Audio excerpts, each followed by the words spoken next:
Hello, आंनि मुङा Emmanuel Basumatary आरो नोंथांमोनखौ Emmas.Wisdom YouTube चेनेलाव बयखौबो बरायनानै लाग्रोयो। आं दिनै नोंथांमोननि गेजेराव साबखांथि बा फोथायारि जिसु ख्रिस्टखौ फोथायग्रा साफ्रोमबो जे जोमैनि रडआव लांखो जानाय बेनि सोमोन्दै आं नोंथांमोननि गेजेराव लाबोनो हास्थायदों। नोंथाङा जुदि गिबि खेबै आंनि चेनेलखौ नायदों, अन्नानै आंखौ आरजजों आरो साबस्क्राइब खालामनानै सापर्ट खालाम, जेन' आं नोंथांमोननि गेजेराव इसोरनि रावखौ आरोबाव गोबां रोखोमनि बिसयै लाबोनो हायो। नोंथांमोना आंखौ आरजजों मदद खालामोब्ला गाहाम जागौ। होमब्ला आं दिनै नोंथांमोननि गेजेराव इसोरनि रावखौ साबखांथि बा फोथायारिफोरखौ जे जिसु ख्रिस्टआ जोमैनि रडआव लांखो जानाय, बे लांखो जानायनि सोमोन्दै आं फंनैसो नोंथांमोननि गेजेराव बिबुंथि लाखिनो लुबैदों। बेनिखायनो नोंथांमोना बे भिडिअखौ जोबजासिम नायोब्ला इसोरनि रावखौ थारैनो बुजिनो हागोन आरो इसोरा नोंथांमोनखौ बोर होगोन। होमब्ला आङो नोंथांमोननि गेजेराव 1 थिस्सलनिका 4 अध्याय 13निफ्राय लानानै 18 पदसिम बे इसोरनि बोसोनखौ सिगांग्रोनो फरायनानै होग्रोनि। 1 थिस्सलनिका 4 अध्याय 3निफ्राय लानानै 18सिम। अ बिदा फंबायफोर, जायफ्रा थैनानै थांबाय, बिसोरनि बाथ्रा नोंसोरो मिथियालाबा थानायखौ जोङो हास्थाया, एबा बरसा गैयै मानसिफोर बादि दाहा खालामनायखौ जोङो हामजाया। जिसुआ थैबाय आरो सिखांफिनबाय होननानै जोङो फोथायो आरो बेबायदिनो बिखौ फोथायनानै थैलांनायफोरखौ इसोरा जिसुजों लोगोसे लांफिनगोन होननानै जोङो फोथायो। फोरबुआ जोंनो फोरोंनायखौसो जोङो नोंसोरनो फोरोंदों। जों जायफ्रा गोथाङै दं आरो फोरबुनि फैफिननायनिसिम गोथाङै थागोन, बिसोरो माब्लाबाबो थैनानै थांनायफोरनि सिगां थांग्रोनो मोननाय नङा। आरो मानसिफ्रा इसोरनि गेदेर रावखौ, गाहाय आरफनि गोबारै गाबज्रिनायखौ आरो इसोरनि बिगुल सुनायखौ खोनागोन, आरो फोरबुआ गावनो सोरगोनिफ्राय ओंखारबोगोन आरो ख्रिस्टखौ फोथायनानै थैनायफ्रा थांखांफिनग्रोगोन। बिनि उनाव जों गोथाङै थानायफ्रा बिसोरजों लोगोसे नख्राङाव फोरबुखौ लोगो हमनो थाखाय जोमैयाव लांखोजागोन आरो जोङो अरायबो फोरबुजों लोगोसे थागोन। बेनिखायनो बे बाथ्राफोरजों लोगोसे गावजों गाव थुलुंगाज्लायहो। इसोरा बयखौबो बोर होथों बे इसोरनि रावनि दारै। दा बे 1 थिस्सलनिका 4 अध्याय 13निफ्राय लानानै 18सिम आं नोंथांमोननि गेजेराव फरायनानै होबाय। बेयाव जोंनो इसोरनि रावा बुंदों, जिसु ख्रिस्टआ गावनो जोमैनि रडआव फैनानै गावखौ फोथायग्रा साफ्रोमखौबो बियो जोमैनि रडआव बियो लांगोन होननानै। बाइबेला जोंनो खोन्थादों, जायफ्रा थैनानै थांबाय बिसोरो सिखांग्रोनानै जिसु ख्रिस्टखौ लोगो हमनो जोमैनि रडआव बिसोरो थांगोन। आरो जायफ्रा गोथाङैनो दङ बिसोरबो गावसोरनि मोदोम थैनाय जे मोदोम, बे मोदोमखौ इसोरा सोलायहोनानै महिमानि मोदोम होनानै बिसोरबो सोरगो फारसे बा जोमैनि रड फारसे बिसोरो गाखोलांगोन। दा नोंथांमोना गोबांथार बे बिसयखौ खोनाबाय जानांगौ। Rapture बा जोमैनि रडआव लांखोजानाय। गोबां पास्टर्स, एभेन्जेलिस्ट बा गोबां इसोरनि राव बुंग्राफ्रा बिबुंथि लाबोबाय जानांगौ। नोंथांमोनहा गोबांथार खोनासंबाय जानांगौ। नाथाय गोबांथार समाव जोंनि फोथायारिफ्रा, जोंनि ख्रिस्टनि फोथायारिफोरा गोबांथार समाव कनफिउजन जायो।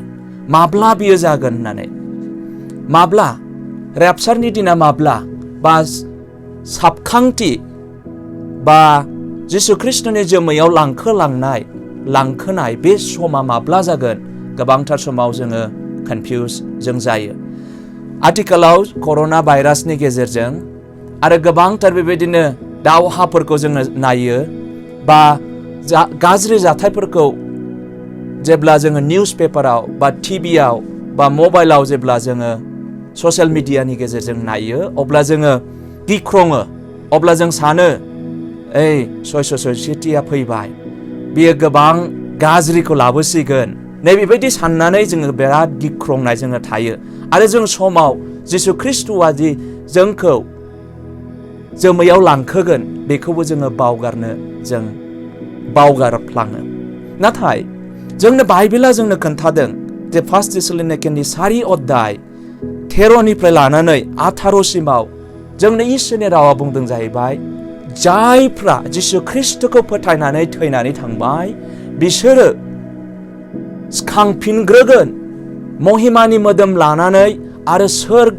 फारसे बा जोमै रद फारसे बिसोरो जिसु ख्रिस्ट'खौ लाहैनो बिसोरो बिरखोलांगोन आरो जायफ्रा जों मोदोमाव दंनायफ्रा जिसु ख्रिस्ट'खौ फोथायग्राफ्रा बिसोरबो महिमानि मोदोमखौ गाननानै महिमानि मोदोमखौ लानानै बिसोरो जोमैनि रद फारसे जिसु ख्रिस्ट'खौ लोगो हमनो थांगोन दा आं नोंथांमोननि गेजेराव बे बिषयखौ बुंनो हास्थायदों माब्लानि समाव बे जोमैनि रदआव लांखोजानाया जागोन आं बेखौसो नोंथांमोननि गेजेराव बुजायनो हास्थायदों आङो डायग्राम बानायनानै नोंथांमोननि गेजेराव बिबुंथिखौ लाखिनो लुबैदों दा जोङो बयबो मिथिगौ आङो सिम्पल डायग्राम बानायनानै नोंथांमोननि गेजेराव बिबुंथि लाखिनो लुबैदों जोङो नैबेखौ जोङो मिथिगौ जाहैबाय गोजाम रदाय जायखौ होनो जोङो अल्ड टेस्टामेन्ट गोजाम रदायाव जोङो मिथिगौ आब्राहाम आइजाक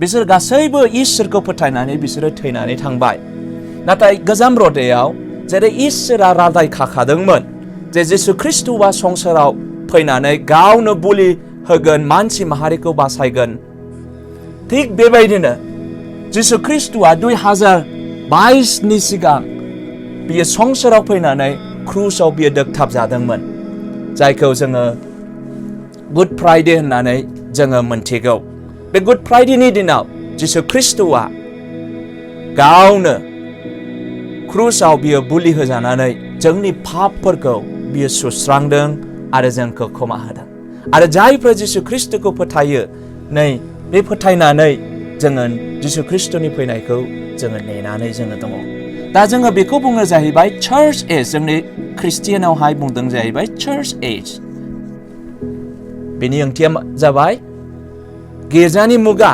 जायफ्रा जिसु ख्रिस्ट'खौ फोथायो बे गिर्जानि मुगायाव बिसोरो बाहागो लाफानो हायो एखमबा बेखौ बुंदों जाहैबाय ग्रेसनि पिरियड ग्रेस पिरियड मानि दयानि पिरियड इसोरा जोंखौ दया खालामदों इसोरा जोंखौ अनखांदों जोङो पापाव दंब्लाबो इसोरा जोंनि पापफोरखौ क्षमा होनो बियो क्रुसाव बियो दोगथाब जादों आरो बे क्रुसाव दोगथाब जानायनि गेजेरजों जोङो इसोरनिफ्राय जोङो निमाहाखौ जोङो मोननो हादों दा जोङो बेखौ मोनथिया माब्लासिम बे चार्च एज बियो जागोन होननानैहाय दा बेखौ जोङो मोनथिगौ जागायजेननायाव गिर्जाया माबायदि जागायजेना जेब्ला जिसु ख्रिस्ट'आ गावनि सेलाफोरखौ बियो बुंदोंमोन नोंसोरो जेरावबो थाङालासिनो नोंसोरो जेरुसालेम मन्दिराव था आरो पबित्र आत्मा बा गोथार जिउखौ नोंसोरो नेनानै था आरो बे गोथार जिउआ नोंसिनियाव जेब्ला फैगोन अब्ला नोंसोरो जेरुसालेम जुदिया सामारिया आरो गासैबो जायगाफ्राव थांनानै आंनि साखि गसंगोन होननानै इसोरनि रावा जोंनो खोन्थादों जेरै जिसु ख्रिस्ट'आ गावनि सेलाफोरखौ बुंलांखानाय बायदि गोथार जिउआ पेन्टेकस्टनि दिनाव फैनानै आरो पिटरनि दारै इसोरा गोबां मानसिफोरखौ बासायदोंमोन बै समाव आरो बिनि समनिफ्रायनो जोंनि गिर्जा बा मण्डलिया गायसनजादोंमोन बिनिफ्राय लानानै दिनैसिम जों बयबो मोनथिगौ इसोरनि रावा बयनिबो जायगायाव सहैबाय आरो इसोरखौ साफ्रोमबो गिग्राफ्रा जिसु ख्रिस्ट'नि फैनायनि दिनाव बियो लांखोजागोन दा जों मोनथिया बियो माब्लासिम जागोन नाथाय साबखांथिनि सोमोन्दै गोबां मानसिफ्रा इसोरनि रावनिफ्राय बुंनानै थांबाय आरो गोबां मानसिफ्रा इसोरनि रावखौ बुंनायनि समाव बिसोरो सानदों दे साबखांथिया बा जिसु ख्रिस्टनि जोमैनि रडआव फैनाया जिसु ख्रिस्टनि नैथि फैफिननायजों एखे होननानै गोबां मानसिफ्रा बुंनानै थांबाय। दा आं नोंथांमोननि गेजेराव मोनसे क्लेरिफिकेशनखौ लाबोनो सानदों। दिनै जोङो नुनो मोनो मोनथाम रोखोमनि बुजिनाय बा मोनथाम रोखोमनि थिउरि। बे थिउरिखौ आं नोंथांमोननि गेजेराव बुंनो हास्थायगोन आरो बे मोनथामनि गेजेराव बबे मोनसेया नंगुबैयैनो सैथोमार आं बेखौबो नोंथांमोननि गेजेराव बिबुंथि लाखिनो हास्थायगोन। दा फार्स्टआव आं नोंथांमोननि गेजेराव बुंनो हास्थायदों जाहैबाय गोबां मानसिफ्रा फोथायो जे जिसु ख्रिस्टनि जोमैनि रडआव जे गावनि फोथायारिफोरखौ लांखोनाया 7 बोसोर महाक्लेशनि सिगां बियो जागोन होननानै जोंनो फोरमायदों। नैबेहाय जाहैबाय Rapture बा साबखांथि। आं बुंदों साबखांथि।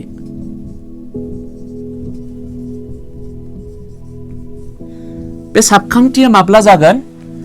बे साबखांथिया जाहैबाय 7 बोसोर बा 7 बोसोर महाक्लेश, जायखौ जोङो इंलिशाव 7 years tribulation बुङो, बिनि सिगां जागोन होननानै गोबां मानसिफ्रा फोथायो। बिनि उनावसो जिसु ख्रिस्टआ संसाराव फैगोन होननानै मानसिफ्रा बुजिनो हास्थायदों। नैबे जाहैबाय सेकेन्ड कामिं अफ क्राइस्ट। आं इंलिशनि लिरबाय सेकेन्ड कामिं अफ क्राइस्ट, जिसु ख्रिस्टनि नैथि फैफिननाय। दा जिसु ख्रिस्टनि नैथि फैफिननाय बा साबखांथि बा जोमैनि रडआव लांखोजानाय इंलिशाव बुंदों जाहैबाय Rapture। बे मोननैया एखे नङा। बबेखानि Rapture बा साबखांथिया 7 बोसोर महाक्लेशनि सिगांग्रो जागोन आरो बे संसाराव 7 बोसोर महाक्लेश सफैगोन, जायखौ जोङो एखमबा जोङो 666थिनि खोथा जोङो गोबां खोनाबाय। आं इयुनाव नोंथांमोननि गेजेराव बे 666थिनि खोथाखौबो नोंथांमोननि गेजेराव लाबोगोन। दा ट्रिबुलेशनखौ 3.5 and 3.5 बा 3 बोसोर खावसे बेबायदि राननाय जादों। जेब्ला जोङो नुजाहोजानाय बिजाबाव 6 अध्यायनिफ्राय लानानै 19 अध्याय, बे 19 अध्यायाव जेब्ला जों नायो अब्ला जोङो मोनथिनो हागोन। बिनि उनावसो जे सेकेन्ड कामिं अफ जिजास क्राइस्ट बा जिसु ख्रिस्टनि नैथि फैफिननायनि उनावसो 1000 बोसोर जिसु ख्रिस्टआ संसाराव रायजो खुंगोन। जोङो रेभेलेशननि 20 अध्यायाव जों बेखौ जों नुनो मोनो। दा नै बाइबेल पण्डितफ्रा नैबेबायदिखौ बुंदों, जायखौ जोङो बुङो जाहैबाय बेखौ होनदों प्रि ट्रिबुलेशन Rapture थिउरि। बर'आव मा होनदों बेखौहाय Rapture थिउरि, बा बे जाहैबाय 7 बोसोरनि सिगां जिसु ख्रिस्टआ गावनि फोथायारिफोरखौ जोमैनि रडआव लांखोजानाय। दा मानसिफ्रा बेखौ बुंनो हास्थायदों। नाथाय गोबां बाइबेलखौ बिजिरगिरिफ्रा, सान्थौफ्रा बेखौ बुंदों जाहैबाय ना, Raptureआ 7 बोसोर महाक्लेशनि सिगां जानाय नङा, नाथाय महाक्लेशनि गेजेरावसो जागोन होननानै मानसिफ्रा बुंदों, जायखौ मिड ट्रिबुलेशन Rapture थिउरि बुङो। मिड ट्रिबुलेशन Rapture थिउरिया मा? Raptureआ नैबेयाव जानाय नङा। बबेखानि 666नि गेजेर बा 3 बोसोर खावसे बोसोरनि गेजेरावसो ट्रिबुलेशना जागोन होननानै मानसिफ्रा फोथायो। आं नैबेखौ ओरै खालामसै। नैबे जाहैबाय Raptureआ माब्ला जागोन? नैबे चार्चआ बा गिर्जाया 7 बोसोर महाक्लेशनि गेजेरजों थांनो गोनां जागोन। 7 बोसोर महाक्लेशनि गेजेरजों थांनो गोनां जागोन आरो जेब्ला 3 3 बोसोर खावसे जोबनानै थाङो बे गेजेरावसो rapture बा साबखांथिया जागोन होननानै गोबां इसोरनि दासफ्रा फोथायनानै थांदों आरो गोबांफ्रा दिनै बेखौ फोथायो। सोरबा बुंदों जाहैबाय ना प्रि ट्रिबुलेशन rapture बा 7 बोसोरनि सिगांबो जानाय नङा गेजेरावबो जानाय नङा नाथाय माब्ला जागोन बे जाहैबाय साबखांथि बा जिसु ख्रिस्टनि नैथि फैफिननाया एखेयानो साबखांथि बा rapture बा साबखांथिया एखे खोथा जेबो डिफरेन्स गैया दा चार्चआ गिर्जाया 7 बोसोर महाक्लेशनि गेजेरजों थांनो गोनां जागोन नैबे बिषयखौसो मानसिफ्रा बिश्वास खालामो 7 years tribulation नैबे खोथाखौसो मानसिफ्रा बिश्वास खालामदों नाथाय आं नोंथांमोननि गेजेराव बेखौनो बुंनो हास्थायदों जाहैबाय बबे मोनसेया सैथो नैबे जाहैबाय नैबे डायग्रामा post tribulation rapture थिउरि जायखौ इंलिशाव बुंदों बा 7 बोसोर महाक्लेशनि उनावसो जिसु ख्रिस्टआ जोमैनि रथआव फैगोन आरो जेब्ला जोमैनि रथआव जिसु ख्रिस्टआ फैगोन गोथारफ्रा लांखोजागोन आरो लांखोजाखांनायनि उनाव गावनि सेला बा गावनि बिश्वासिफोरजों बे संसाराव फैनानै बे 1000 बोसोर बियो सासन खालामफैगोन दा बबे मोनसेया सैथो post tribulationआ सैथो ना mid tribulationआ सैथो ना pre tribulationआ सैथो दा बेसो जोंनि थाखाय साननो गोनां जाबाय tribulation बबेया सैथो pre tribulation बबेया सैथो मोनथामनि गेजेराव बबेया सैथो आं बेखौ नोंथांमोननि गेजेराव दान्दिसे सम क्लेरिफिकेशन खालामनो आं हास्थायदों आं जेब्ला मास्टार डिग्री खालामो आङो बे बिषयनि सायावनो मोनसे रिसार्च खालामदोंमोन बा थिसिसखौ आं लिरदोंमोन आंनि थिसिसआव जे फरायनानै मोननाय बा गोबाव समसिम आं जे इसोरनि रावखौ साबखांथिनि आरो जिसु ख्रिस्टनि नैथि फैफिननाय बे फैफिननायनि सोमोन्दै जेब्ला आङो मोजांथारै देहेन होयो अब्ला आङो नैबे जिनिसखौ मोनथिनो हादों इसोरनि रावनिफ्राय आं बेखौसो नोंथांमोननि गेजेराव बुंनो हास्थायदों दा मोनथामनि गेजेराव मोनथामाबोथ' सैथो जानो हाया दा मोनसेयाल'सो सैथो जानो हागौ दा बेनिखायनो आं नोंथांमोननि गेजेराव बबेया सैथोमार नैबे बिषयखौ आं नोंथांमोननि गेजेराव बुंनो हास्थायदों जेब्ला जोङो first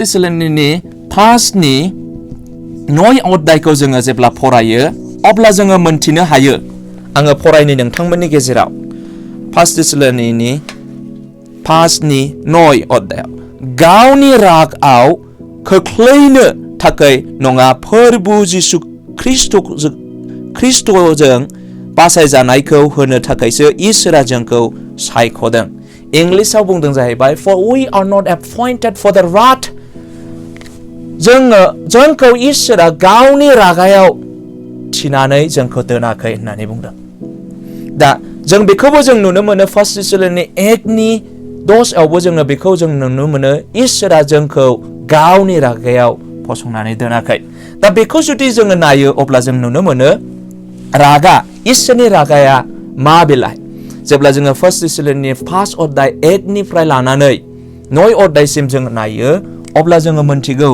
the day of the Lord बिनि ओंथियानो जाहैबाय फोरबुनि दिन बे फोरबुनि दिना मा बेलाय नोंथांमोना बे मोननै जिनिसखौ बुजिनांगोन मोनसेया जाहैबाय फोरबुनि दिन आरो मोनसेया जाहैबाय day of Christ इसोरनि दिन फोरबुनि दिन आरो ख्रिस्टनि दिनखौ बाइबेला जोंनो खोन्थादों जोमैनि रथआव फैनायखौसो नाथाय डे अफ द लर्ड बा फोरबुनि दिनखौ इसोरनि रावा बुंदों गावनि रागाखौ संसाराव बियो दिन्थिनायखौसो जोंनो इसोरनि रावा फोरोंदों दा डे अफ द लर्ड बा फोरबुनि दिना जों जयेलाव जेब्ला जों नायनो जयेल 2 अध्यायाव जेब्ला जों नायो आरो 1 थेसलोनियाननि 5 अध्यायाव जेब्ला जों नायो अब्ला जोङो मोनथिगौ दे इसोरा बे संसाराव गावनि रागाखौ बियो दिन्थिगोन मानोना संसारा इसोरनिफ्राय गोजान जाबाय संसारा पापावनो खामिनानै थाबाय बेनिखायनो गावनि रागाखौ बे संसाराव बियो नुजाथि होगोन जयेल 2 अध्याय 1 थेसलोनियानि 5 अध्याय बेयाव जोंनो इसोरनि रावा जोंनो फोरोंदों दा 1 थेसलोनियानि chapter 5 बा 1 थेसलोनियानि 5 अध्यायाव जोंनो इसोरनि रावा बुंदों नैबे इसोरनि रागाखौ जोंखौ फसङाखै होननानै इसोरनि रावा बुंदों दा जेब्ला जोङो रेभेलेशन 6 निफ्राय लानानै 19 सिम नायो अब्ला जोङो बेखौ नुनो मोनो जाहैबाय दे 7 बोसोर महाक्लेशा इसोरनि रागा 7 बोसोर महाक्लेशा इसोरनि रागा बे संसाराव नुजाथिबाय जुदि इसोरनि रावा 1 थेसलोनियानि 5 अध्यायाव जोंनो खोन्थादों दे जोंखौ इसोरा बे रागायाव थिनानै दोनाखै जोंखौ फसंनानै दोनाखै आरो पौला बेखौनो बुंदों जाहैबाय जोङो स्रांनि मानसि जों खोमसिनि मानसि नङा इसोरनि रावा जोंनो बेखौबो फोरोंदों 7 बोसोर महाक्लेशआ ओरैबायदि गाज्रि ओरैबायदि इसोरनि रागा जोंफ्रुनायखौ जोङो नुनो मोनो जों मेथ्युआवबो जों नुनो मोनो बे जिनिसखौहाय मेथ्युनि 24 अध्याय लुकनि 17 अध्याय आरो मार्कनि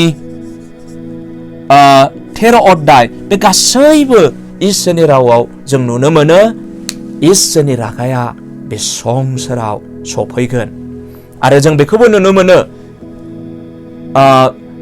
इब्रायारिनि 12 अध्यायावबो इसोरनि रागाया बे संसाराव सफैगोन जोङो नुनो मोनो 2 पिटारनि 3 अध्यायाव इसोरनि रागाया बे संसाराव सफैगोन दा इसोरनि रावा बुंदों जाहैबाय जोंखौ 1 थेसलोनियानि 5 अध्यायाव इसोरा जोंखौ बे गाज्रि बोथोरनिफ्राय जोंखौ बासायबाय बे गाज्रि बोथोरनिफ्राय जोंखौ सखबाय आरो इसोरा जोंखौ बे गाज्रि बोथोराव सायख'नानै दोनाखै बा इसोरा फसंनानै दोनाखै होननानै इसोरनि रावा जोंनो फोरोंदों बेनिखायनो अनजाग्राफोर आं बेखौनो नोंथांमोननि गेजेराव बुंनो हास्थायदों साबखांथिया बा जोमैनि रदाव जिसु ख्रिस्ट'आ गावनि फोथायारिफोरखौ लांखोनाया 7 बोसोर महाक्लेशनि सिगां जाग्रोगोन Rapture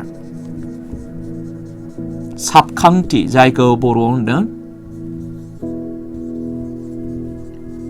नोंथाङा बे रावखौ मोजां मोनो ना मोजां मोना खिन्थु आङो बर'नि आं बेखौ बिराद मोजां मोनदों साबखांथि बा जोमैनि रदाव जिसु ख्रिस्ट'आ गावनि फोथायारिफोरखौ लांखोनाय इंलिसाव बुंदों जाहैबाय कट आप बा स्नेच आप होननानै बुंदों कट आप होननानै बुङोब्ला जाहैबाय साबखांनानै लांनाय सिलाया जेरै दाउफोरखौ साबखांनानै लाङो बेबायदिनो इसोरा गावनि फोथायारिफोरखौ थैनो रोङै देहा होनानै बे जोमैनि रदाव लांखोगोन बे माब्ला जागोन बे जाहैबाय 7 बोसोर महाक्लेश 7 बोसोर ट्रिबुलेशननि सिगां बियो जागोन मानो आं बे खोथाखौ बुंदों मानोना इसोरा बे 7 बोसोर महाक्लेशनि थाखाय जोंखौ फसंनानै दोनाखै 1 थेसलोनियानि chapter 5 आव जोंनि इसोरनि रावा बुंदों जोंखौ इसोरा गावनि रागायाव फसंनानै दोनाखै 7 बोसोर महाक्लेशआव जोंखौ फसंनानै दोनाखै बबेखानि इसोरा जोंखौ बे 7 बोसोर महाक्लेशनिफ्राय बे रैखाथि होबाय आरो बियो बासायनानै जोंखौ लाबोबाय दा बेनिखायनो अनजाग्राफोर आं बेखौनो बुंनो हास्थायदों जे 7 बोसोर महाक्लेशजों जोङो थांनाय नङा आरो जोङो बे 666 खोथाखौ जों जेब्लायबो जोङो मोनथियो आरो जों खोनाबोबाय बेखौबो जोङो लोगो मोननाय नङा मानोना बेनि सिगांनो 7 बोसोर महाक्लेशनि सिगां बा 666 सिगां इसोरा गावनि फोथायारिफोरखौ बे जोमैनि रदाव बे लांखोगोन आरो जोङो इसोरखौ बा जिसु ख्रिस्ट'खौ जोङो मोगा-मोगियै जोङो लोगो हमनो हागोन बेसेबां गेदेर बाथ्रा अनजाग्राफोर इसोरा जोंखौ बयखौबो अनो इसोरा जोंखौ बिराद मान होनायजों लोगोसे आरो अननायजों लोगोसे बियो गावनि बिसासिफोरखौ बे 7 बोसोर महाक्लेशनि गेजेरजों बियो लांनाय नङा आरो बे सयसथिया ख्रिस्टियानफोरनि थाखाय नङा, इसोरखौ फोथायग्राफोरनि थाखाय नङा। बबेखानि जायफ्रा इसोरखौ फोथायाखै आरो जायफ्रा गाज्रि मावनानै दङ नै बिसोरनि थाखायसो आरो इजराइलफोरनि थाखायसो बे सयसथिया आरो बे 7 बोसोर महाक्लेशा। बिनि उनावसो 7 बोसोरनि उनाव जिसु ख्रिस्टुआ गावनि फोथायारिफोरजों बियो संसाराव बियो फैगोन। बेखौ बुंदों जाहैबाय सेकेन्ड कामिं अफ क्राइस्ट। बेनि ओंथियानो जाहैबाय जिसु ख्रिस्टनि नैथि फैफिननाय। दा बेनिखायनो अनजाग्राफोर, आं बेखौ नोंथांमोननि गेजेराव बुंनो हास्थायदों दि जिसु ख्रिस्टनि नैथि फैफिननाय आरो साबखांथिया आलदा आलदा, बियो एखे नङा। दा माब्ला जागोन साबखांथिया बा जिसु ख्रिस्टनि जोमैनि रथआव लांखोजानाया 7 बोसोरनि उनावहाय, आरो जेब्ला 7 बोसोराव इसोरा गावनि रागाखौ संसाराव दिन्थिफुंगोन, बिनि उनावसो जिसु ख्रिस्टुआ संसाराव बियो फैनानै गावनि बुंखानाय बायदि 1000 बोसोर बियो संसाराव बियो रायजो खुंगोन। दा आं इयुनावहाय नोंथांमोननि गेजेराव सयसथिनि खोथा, जिसु ख्रिस्टनि नैथि फैफिननाय, 1000 बोसोर, बे गासैखौबो नोंथांमोननि गेजेराव इसोरनि रावखौ लाबोगोन। दिनै आं नोंथांमोननि गेजेराव खालि नैबे बिसय साबखांथि बा जिसु ख्रिस्टनि जोमैनि रथआव लांखोजानायनि सिगां लांखोजानाय बे बिसयखौल' आं नोंथांमोननि गेजेराव बिबुंथि लाखिबाय। आं आसा खालामो नोंथांमोना बे बिसयखौ बुजिबाय। आं आसा खालामो नोंथांमोना बे इसोरनि रावजों थुलुंगा मोननायखौ। आं बेनिखायनो खावलायो अनजाग्रा ख्रिस्ट बिदा फंबाय, बिब' बिनानाव, इसोरखौ फोथाय आरो इसोरनि बोसोन बायदि थाबाय। मानोना जिसु ख्रिस्टुआ माब्ला बियो जोमैनि रथआव फैगोन जों रावबो बेखौ मोनथिनाय नङा। बबेखानि बियो 7 बोसोरनि सिगां बियो जाथारगोन। आरो जोङो जायफ्रा जिसु ख्रिस्टखौ फोथायबाय, बिसोरो गोथांब्लाबो बिसोरनि मोदोमफ्रा थैनो रोङै महराव सोलायनानै इसोरखौ जोमैनि रथआव थांनानै लोगो मोनहैगोन आरो इसोरजों जों खामायनो मोनगोन। बेनिखायनो अनजाग्राफोर, इसोरखौ फोथायनानै जिउ खुंलां आरो इसोरखौ गिनाय सहकारै इसोरनि बोसोन बायदि थाबाय। इसोरा बयखौबो बोर होथों। आमेन।